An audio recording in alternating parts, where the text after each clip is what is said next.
All right, so I did an entire live just a minute ago on this Bible study, but it's an hour and a half long. So for people that don't have the long attention spans, I wanted to be able to do a shorter version of this. Now, my preacher was preaching at my church this Sunday on the Peter that heals the lame beggar, right? And the Lord was just speaking to me while he was preaching, and I wanted to be able to share a little bit about what the Lord was speaking to me. So this is Acts chapter 3 verse 1, and it says, "One day Peter and John were going up to the temple at the time of prayer at 3 in the afternoon. Now a man who was lame from birth was being carried to the temple gate called Beautiful, where he was put every day to beg from those going into the temple courts. When he saw Peter and John about to enter, he asked them for money." So he asked Peter and John for money. What he needs is healing, but what he asked for is money.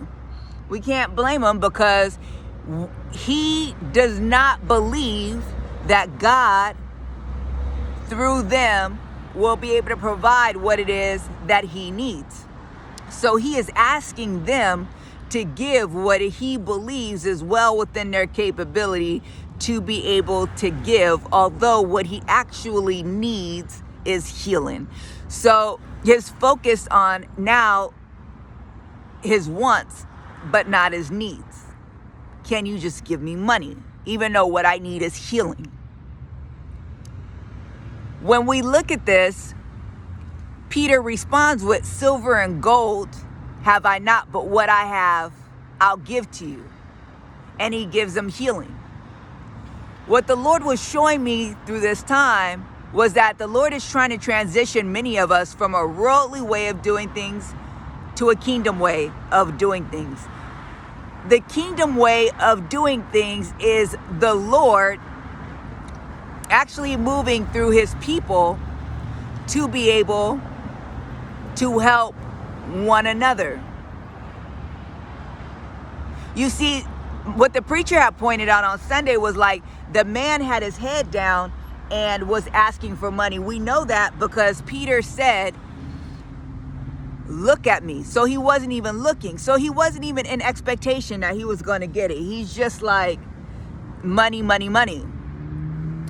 And we know this because look, verse 5, it says, when Peter finally did say, "Look at him," so the man gave him his attention, expecting to get something from them. So now he's looking, he got their attention.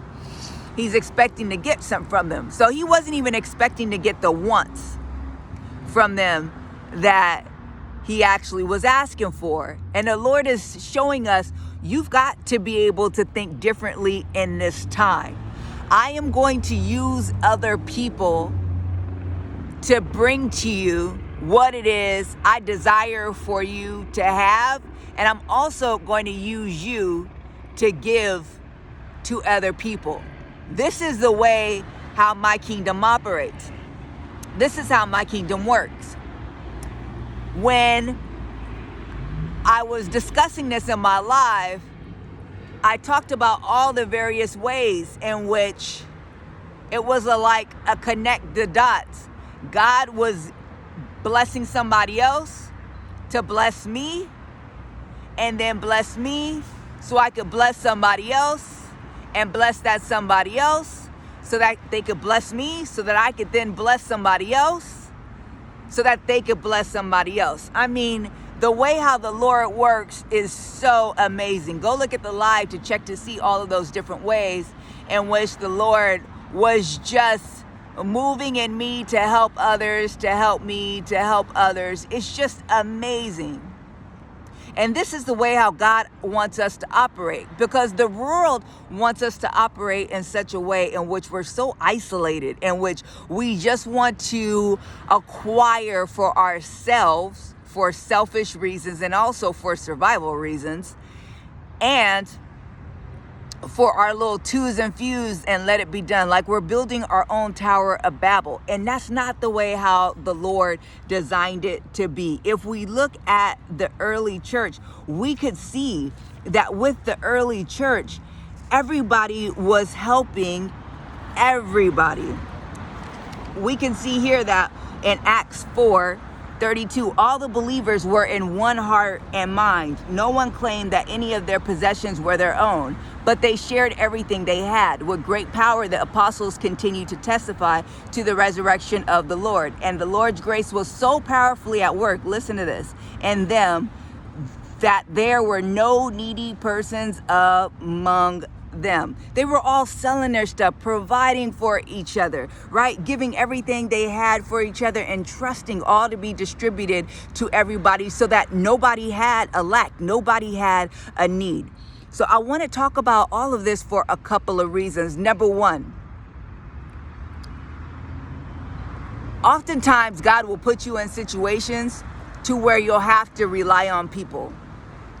You'll have to ask other people for help, or you'll have to be willing to receive help from other people. You got to deal with your issues of pride and ego and be able to accept help from others. There's that story about how the man was overcame with floodwaters, because when the flood came, the Lord sent him towboat, he sent them a motorboat, he sent them a helicopter, but he refused them all, talking about he was waiting on God. And then when he died, he asked God what happened, and God was like, I sent you all those things. So it's a story of God is going to be sending you many things, and you have to humble yourself to receive it, and you also got to be willing to give. You cannot be someone who is a kingdom financier who's going to help other people and tell them, hey, I know you're prideful, I know you don't want to, but here, you need to accept this anyways because it's from God and you need it, if you're not willing to do it first. That's the first thing. Second of all, some of us are so focused on the milk and the honey. Some people are so focused on the promised land that you are focused on what it is you want, but you have lost sight of what it is that you need. He lost sight of the fact that he needed healing, and he was just focused on what he wanted, which was money. God, in this time, he's pulled you out of the world, but before he takes you into the promised land, he needs to be able to do some things with you. He needs to prepare you for the promised land. See, silver and gold he's not giving you. There's something more valuable, which is wisdom, which is time with him that you need in preparation for your promised land. He needs to build up your character. He needs to be able to heal you. He needs to be able to strengthen you. He needs to be able to make you strong. He needs to be able to build your faith. He needs to be able to work with you on things to build you up before you go into the promised land. But some people are so caught up on the promised land, on the milk and honey, that they're viewing what God has to offer them as lesser value. And this simply is not the case. So the thing is that we need to be able to value what it is that God has to offer us today. He wants to teach us how to be his holy, set apart servant. So when we go back out into the world, he's already established us in who we are and our identity and our purpose, that we are to be able to work in, that the world won't have influence on us. It won't have power over us because we're so rooted in the Lord and what he has for us. So now, will you allow God the time to be able to do that? I'm going to do a part 2.